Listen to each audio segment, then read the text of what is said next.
عليكم ورحمة الله وبركاته. أعوذ بالله من الشيطان الرجيم. بسم الله الرحمن الرحيم. الحمد لله رب العالمين. الحمد لله وحمدا كثيرا وهو الله لا إله إلا هو له الحمد في الأولى والآخرة وله الحكم وإليه ترجعون. والحمد لله الذي لا يبلغ مدته القائلون ولا يحصي نعمه العادون ولا يؤدي حقه المجتهدون.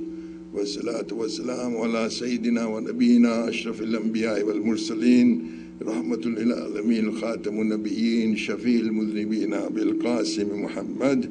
اللهم صل على محمد وآل محمد.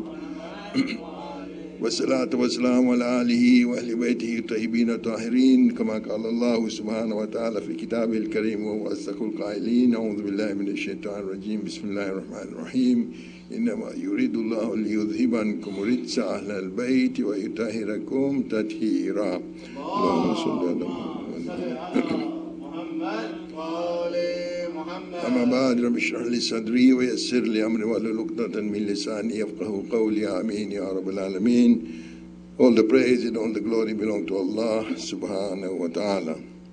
Now, for this year's Muharram Majlis, I have chosen the following ayat, as you know, from Surah Al-Baqarah, Surah number 2, ayat number 207, where Allah subhanahu wa ta'ala, praising Imam Ali ibn Abi Talib alayhi salam, is revealing, Bismillah ar-Rahman ar-Rahim, وَمِنَ النَّاسِ مَنْ يَشْرِي نَفْسَهُ ابْتِغَاءَ مَرْضَاتِ اللَّهِ وَاللَّهُ رَءُوفٌ بِالْعِبَادِ. The reason for me to repeat this every night, so that not everybody hears every night, so that I can introduce so people know exactly what we are doing this year, inshallah.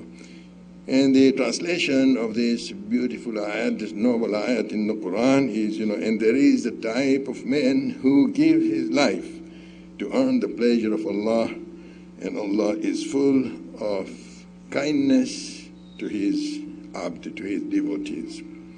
This ayat was revealed, as we are told, by Mufassirin, both among the top Sunni scholars. For example, Tafsir al-Kabir by Razi, considered to be one of the top most Sunni scholar, a Mufassir, and also others from the Sunni world, and totally all Shia Mufassirin, that this ayat was revealed for Imam Ali ibn Abi Talib alayhi salam.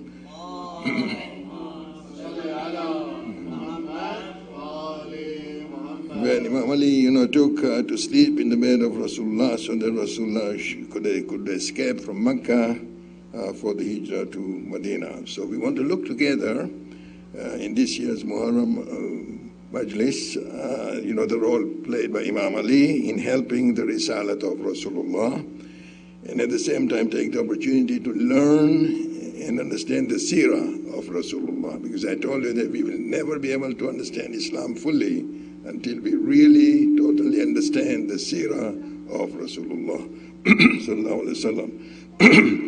And also, we can learn, from this if we truly study and understand, the seerah. So anything that we say here is not related only to the Shia history, but from our brothers' books, from the scholars and ulama of Ahl Sunnah wal Jama'ah as well.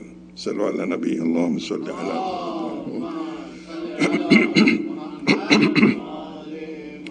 Now, alhamdulillah, we covered, last night up to the departure of Rasulullah sallallahu alaihi wasallam from Mecca towards Medina.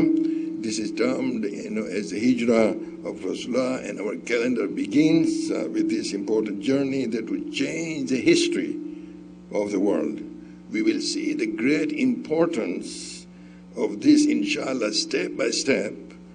When we discuss, this most important journey that we will complete for, how this journey, hijrah, became so important for the history of the whole mankind, and established the final way of life for the whole of the mankind on this earth. And in doing this, we will also be able to understand the total favors of Allah subhanahu wa ta'ala upon us, and also establish for us the belief of the wilayat of Imam Ali ibn Abi Talib alayhi salam through this. So, thank you. So Rasulullah left Mecca after all the male believers left. Imam Ali was one of the last members in the male who was left, and he was entrusted by Rasulullah to also return all the deposits of people. It is very unique, Then historians are also writing about this. It's very unique that although many people in Mecca, as we saw, were persecuting Muslims, but when it came to trusting someone, it was always Rasulullah. It was always Muhammad, the truthful, the trustworthy, as-sadiq al-amin. So that even those who were the enemies of Islam, who did not like what Rasulullah was saying, even then, whenever they wanted to deposit anything that they had, they always went to Rasulullah. So, Imam Ali was then entrusted, with all those things, to be returned, because there was the amanat of, people that had to be returned. Imam Ali did exactly that. But also, if there were any female members, left to migrate, then, Imam Ali made sure, that they also left in total safety. Now, the Quraysh, knew, and they're actually watching Imam Ali very closely. Actually, they had very severely mistreated him when they caught him sleeping in the place of Rasulullah. They were very, very annoyed. But Imam Ali Islam continued to help Rasulullah even in their journey as well. So what he also did was that Tabari actually tells us that, that Imam Ali provided them with camels, so that after Rasulullah left, Imam Ali was still helping Rasulullah, and he provided them with two camels, we are told, and a guide. To lead them to Medina by a route that was not much used. So it was a very, very remote route, not known, not used by many Arabs. So Imam Ali, guided Rasulullah through that guide, that he provided. So the Quraysh were very much annoyed. They were very much annoyed with Imam Ali, and they had also mistreated him very badly, as I told you. So Imam Ali had to be very, very careful. Although he was actually returning all the deposits, he was helping, the women, the female members who had not left as yet, to leave. Now, when Rasulullah came out of his home, escaping, he traveled with Abu Bakr. So that instead of traveling north towards Medina, what they did was, travel towards south. Why? So that, they could fool the Quraysh, because Quraysh would naturally think that if they have left, they will go north, towards Medina, but Rasulullah took, to the south. So they knew, that they were being pursued, and hid themselves in a cave. They found a very small opening, on the Mount Thawra in the south. So they found a little opening, and they actually hid there. Now, at one point on the second day, when they were hiding, they heard some sounds, as if someone was approaching. Now, sources are actually telling us that it was a person who was approaching them was a person known as Suraka bin Malik, and who had not given up the search, hoping for a booty. You see, the Quraysh announced a large booty. Whoever can find Muhammad, bring them, and you will get a large booty. So this Suraka bin Malik was hoping, that he would find it. So he was very close, to the cave. And, we are told, in the sources that Abu Bakr began to show fear and was afraid. So Rasulullah sallallahu alaihi wasallam, comforted him by saying, and now this is also in the Quran.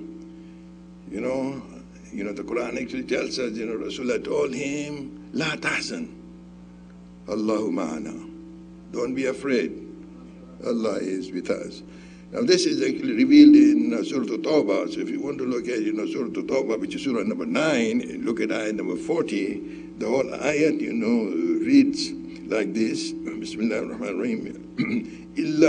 إلا تنصروه فقد نصره الله إذ أخرجه الذين كفروا ثاني اثنين إذ هما في الغار إذ يقول لصاحبه لا تحزن إن الله معنا فأنزل الله سكينته عليه وأيده بجود لم تروها وجعل كلمة الذين كفروا السفلى وكلمة الله هي العليا والله عزيز حكيم. So the translation is that that if you do not help your leader, it is no matter, for Allah did indeed help him. So whether you help Rasulullah or not, Allah will help him. When the unbelievers drove him out, he had no more than one companion with him. And there were two in the cave. And he said to his companion, La tahzan, inna Allah ma'ana. Do not have fear, because his companion Abu Bakr had, fear when he heard those sounds. So he was comforted by Rasulullah, and Allah is quoting the words of Rasulullah, La tahzan, Allahu ma'ana. Do not be afraid, Allah is with us. Then Allah sent His peace upon him and strengthened him with forces which you did not see, and humbled to the depths the words of the unbelievers. But the word of Allah is exalted to the heights, for Allah is exalted in might and wise. This is Surah Tawbah, Surah number 9, ayat number 40. Now Rasulullah then, reached in a town called Quba. And for those of us, who have had a chance, and may Allah subhanahu give all of us a chance, to go for Hajj or Umrah. And when you go there, then you will visit, this beautiful, towns, also, suburbs. So this Rasulullah, reached, Quba, a suburb which was about, 2 miles south of Medina. And Abu Bakr, proceeded to go to the other suburb. So, Rasulullah, rested there for 4 days because of the extreme fatigue of the long journey of more than 250 miles. Now, there are certain happy events happening at Quba, which I'm not relating to here because I want to concentrate only on Imam Ali's role. So, really, I think that if you read the seerah yourself, you will see certain happy events, that are happening there as well. Now, in the meantime, then Imam Ali alayhi salam, left on foot from Makkah because he was afraid as well. He was being watched very, very closely. So he left on foot in the darkness of the night. And finally, when Imam Ali reaches Quba, his feet were severely lacerated, and they were bleeding. Imam Ali, left. He was traveling by night. He was traveling very, very far, the whole night, and traveled, after 3 days when he reached, he was traveling on foot. His feet had become sore, they had swollen, lacerated, and they were also, bleeding. But, as soon as Rasulullah learned that he has arrived, the joy of Rasulullah is described is so immense. Rasulullah became so joyful, that Imam Ali had reached, Quba, and, he saw that his feet were, severely lacerated and bleeding. So the happiness of, Rasulullah, to see him, he was so much overjoyed. And he took, the saliva of his mouth. He took the saliva of his mouth and he rubbed on the feet of Imam Ali, and that provided tremendous amount of comfort to Rasulullah sallallahu alaihi wasallam. Allahumma salli ala Muhammad. Now, several other things, that I have to leave, because, I have to actually hurry up. We've got only 5 more days left, and I want to finish as much as possible. So really, I would request you to read yourself. But, for example, there was a building of, masjid in Quba.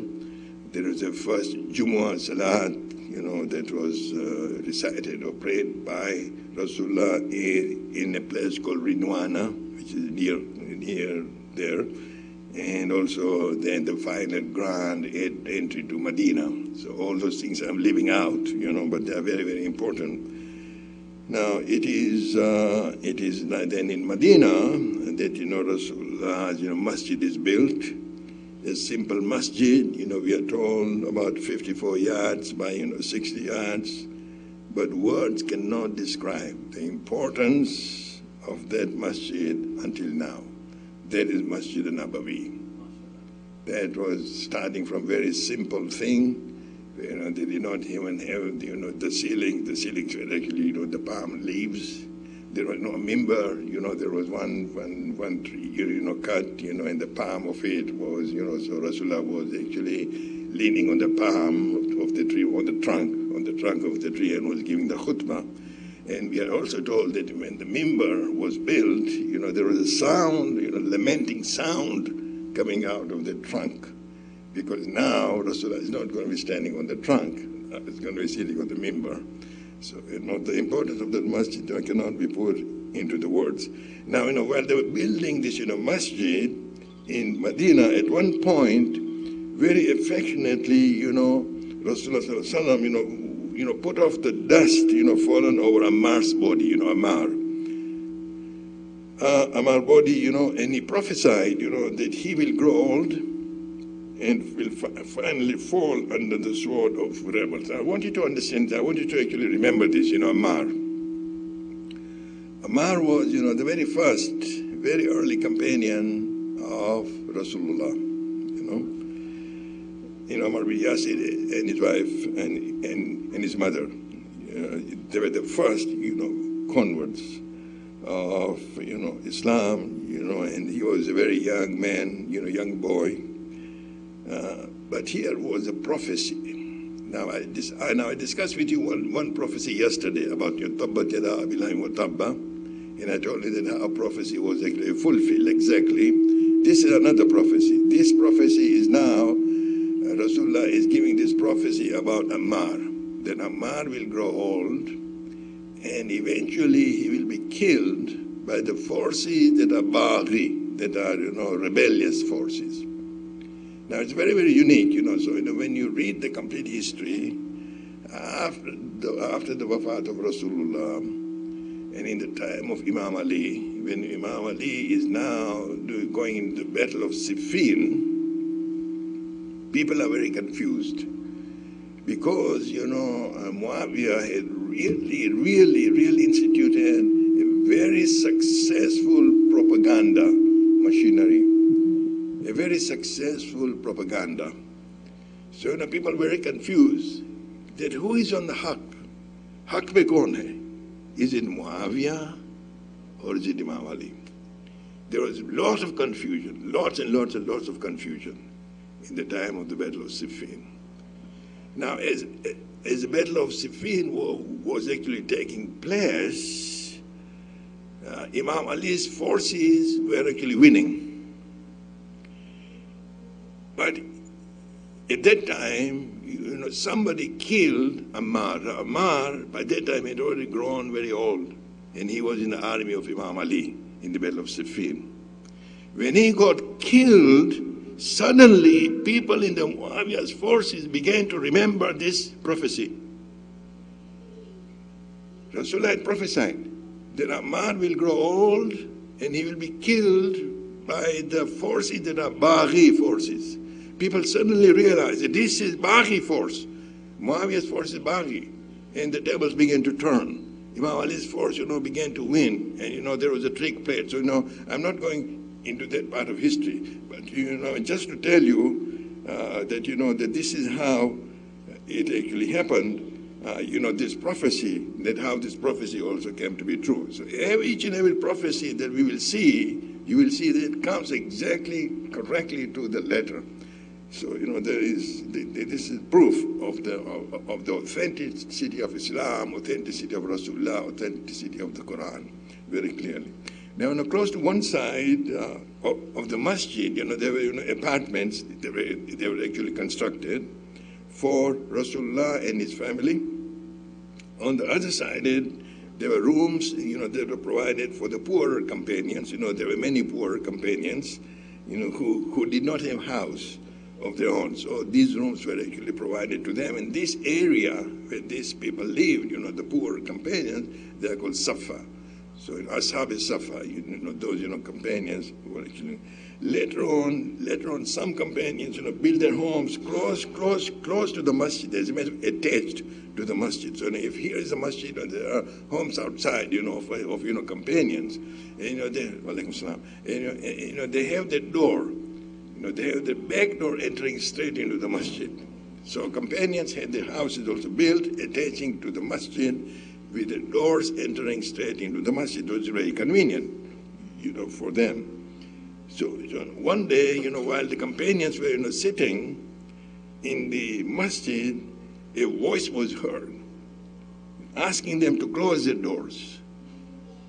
Close the doors that were opening straight into the masjid, except for the door of Imam Ali ibn Abi Talib alayhi salam.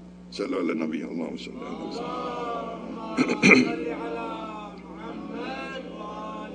No, they were very disturbed, because it was so convenient, for them. Here, is the door, their door going straight into the masjid, maybe they had windows as well, they could see through in the masjid. I don't know if we are not told about the windows, but we are definitely told about the doors. So now, they got very much disturbed, especially, when they heard that, that they should close the doors except the door of Imam Ali. They got very disturbed and they went to Rasulullah. And Rasulullah, saw their anger, and he did not like their attitude, of being angry. And he addressed them like this, and I quote, so this is a direct quote.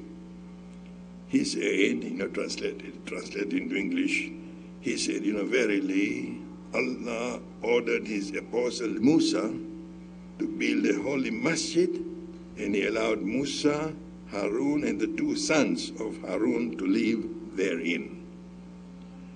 I was likewise ordered to construct the holy masjid wherein myself and my brother Ali and his two sons, Hassan and Hussein, that will to come, Hassan and Hussein are allowed to live. Verily, I do only what I am ordered to do. I never undertake to act anything on my own wish. Certainly, I have not ordered of my own accord to close your doors or to let Ali's door open. It is Allah. It is Allah who granted Ali an abode in the masjid. End of quotation.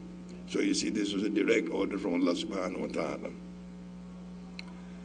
Now, on the authority of, Sa'ad, we read, from the sources that, that Rasulullah sallallahu alaihi wasallam, say to Imam Ali ibn Abi Talib alayhi salam, that it is not lawful for anyone to be in the masjid while under the obligation of the ghusl al-janabah, except for me and you. This is on the authority of the Sa'ad, who was the companion. So Umar al-Khattab, is recorded, to have said, and I quote, that verily Ali has been given three qualities, of which if I had been given only one, it would be more precious to me than if I was given a hybrid of camels. So he was asked, which of those three things?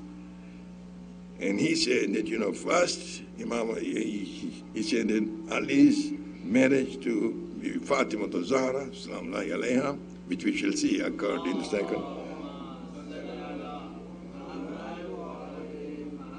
And so we are going to see that it actually occurred in the second Al-Hijrah. So his marriage to Fatima Zahra. Second was his remaining to the masjid even if he's under the Janabat. And third is, he's carrying the standard day on the day of Khaybar. So for these three things, so marriage with Bibi Fatima Zahra, was to take place in the second Al-Hijrah, and inshallah, which we will be discussing inshallah later, because my time is up now. So inshallah, we will inshallah carry on. Now I really am very eager, to do as much as possible about Imam Ali's role. Inshallah, up to the time of Ghadir, inshallah wa ta'ala, so you will have to help me, if you actually come in time, so we can actually start in time and we can actually finish in time, inshallah wa ta'ala. So may Allah subhanahu wa ta'ala guide us, may Allah subhanahu wa ta'ala make possible for our Imam or 12th Imam to appear soon, inshallah wa ta'ala. Allahumma inna narghabu ilayka fi dawlatin karimatin tu'izzu biha al-Islam wa ahla وتذل به النفاق وأهلا وتجلنا فيها من الدعاة إلى طاعتك والقادة إلى سبيلك وترزقنا بها كرامة الدنيا والآخرة إنك أنت الوهاب إنك على كل شيء قدير ربنا آتنا في الدنيا حسنة وفي الآخرة حسنة وقنا عذاب النار برحمتك يا أرحم الراحمين. صلوا على النبي.